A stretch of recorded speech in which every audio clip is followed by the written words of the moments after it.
আপনারা কি চাঁদাবাজ মুক্ত বাংলাদেশ চান? আপনারা কি দুর্নীতিবাজ মুক্ত বাংলাদেশ চান?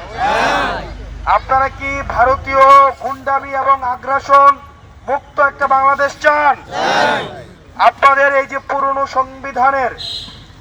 সংবিধানের আপনারা সংস্কার চান? আপনারা কি চান আপনার সন্তান পড়াশোনা শেষে একটা স্বাধীন এবং নিরপেক্ষ কর্ম কমিশনের অধীনে চাকরি পাক, সেটা কি আপনারা চান? আপনারা কি চান আমাদের নির্বাচন প্রত্যেকটা 5 বছর পর পর একটা স্বাধীন নির্বাচন কমিশনের অধীনে হোক, সেটা কি আপনারা চান? আপনারা কি চান পুলিশ জনগণের হোক, সেটা কি আপনারা চান? আপনারা কি চান বাংলাদেশটা দুর্নীতি মুক্ত হন, সেটা কি চান?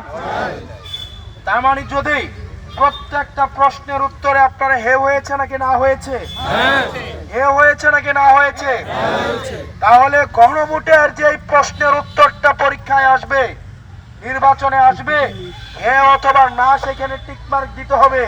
আপনারা কোনটায় টিকমার্ক দিবেন? কোনটায় টিকমার্ক দিবেন? কোনটায় দিবেন?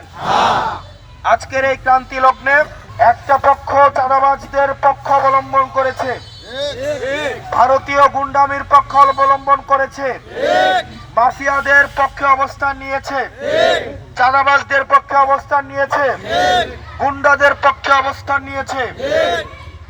2009 পরবর্তী সময়ে গণতন্ত্রের জন্য যারা রক্ত দিয়েছে, ঘাম দিয়েছে, শ্রম দিয়েছে, বিএনপি জামাত সহ বিভিন্ন রাজনৈতিক নেতা কর্মীরা যারা রাস্তায় শ্রম দিয়েছে, ঘাম দিয়েছে, গ্রেফতার হয়েছে, খুন হয়েছে, তাদের রক্তের উপরে দাঁড়িয়ে কতিপয় রাজনৈতিক দল আমরা দেখতে পাচ্ছি আবার ভারতীয় দাবেদারি শুরু করার পায়তারা করছে।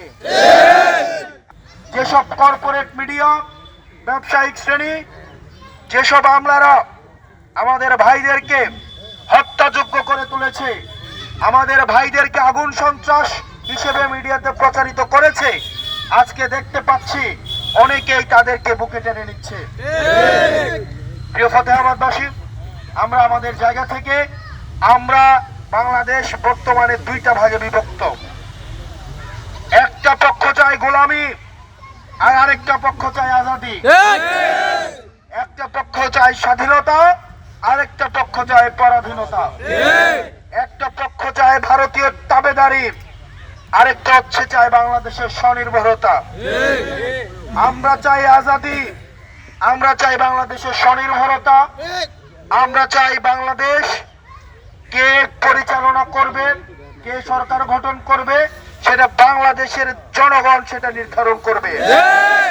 দিল্লি থেকে কোন এজেন্ট ভিত্তিতে হাসিনাকে যেভাবে এজেন্ট নিয়োগ করার মধ্য দিয়ে বাংলাদেশটাকে একটা সাবকন্টিনেন্ট হিসেবে, আমাদের একটা কলোনিয়াল একটা স্টেট হিসেবে দীর্ঘ 1.5 দশকের বেশি সময় ভারত পরিচালনা করেছে। আমরা চাই না বাংলাদেশ আবার তার অতীতে ফিরে যাক। বাংলাদেশের কে মসনদে বসবে সেটা নির্ধারণ করবে বাংলাদেশের জনগণ। প্রিয় দেবিদ্যাবাসী, আমরা আপনাদের কাছে ভোট চাইতে আসি নাই। ভোট আপনারা যাকে ইচ্ছা তাকে দিবেন। আমরা চাই প্রশাসন এবং পুলিশ বিগত 3টা ইলেকশনে যে ভূমিকা রেখেছে, আমরা বিশ্বাস করি এই প্রশাসন এবং পুলিশ বিগত 3টা ইলেকশন থেকে তারা শিক্ষা লাভ করেছে। তারা ব্যালটে সিল দিয়ে তারা অনেককে সরকার বানাইছে। এই সরকার কি টিকতে পারছে? এই সরকার টিকতে পারছে?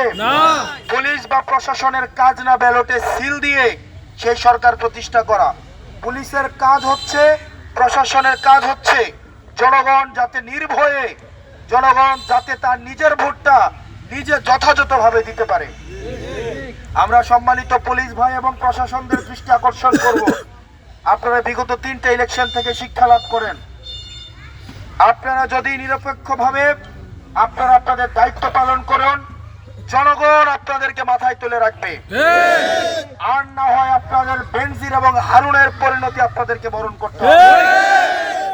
আপনারা দেখেছেন নগ্নভাবে পুলিশ এবং প্রশাসন বিগত 3টা ইলেকশনে হাসিনাকে ক্ষমতায় আনার জন্য তারা নির্বাচন ব্যবস্থাকে কলুষিত করেছে, আপনাদেরকে লাঠিয়াল বাহিনী হিসাবে ব্যবহার করেছে। আমাদের দেশপ্রেমিক, আমাদের মেধাবী যোগ্য পুলিশ এবং প্রশাসনের যে ভাইয়েরা রয়েছেন, আপনারা জনগণের প্রতি কমিটেড থাকুন।